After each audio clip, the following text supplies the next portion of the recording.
Տվյալ դեպքում երևի կասեի մուզիկանտ պոլիտիկա չզբաղվել, բայց այդքան արդեն վիճակը վատա, որ չգիտեմ, այդտեղ շատ խառը բաներ է կատարում, մենք երկու քարի արանքն ենք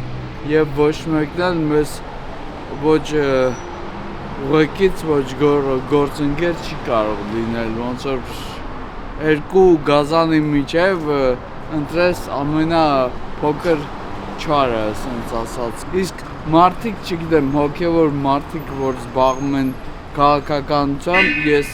դրա մասին ընդհանրապես խոսք չեմ կարող ասել, որ դա no comment է, ասենց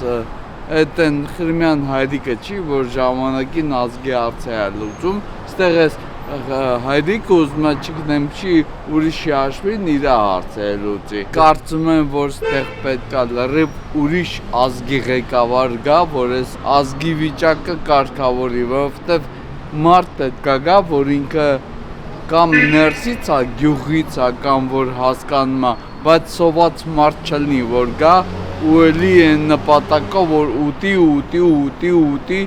ոնց որ ռուսերը ասում են, после нас хоть потоп, մեզանից թող լինի ջրեղեղ, էլի, մեզանից հետո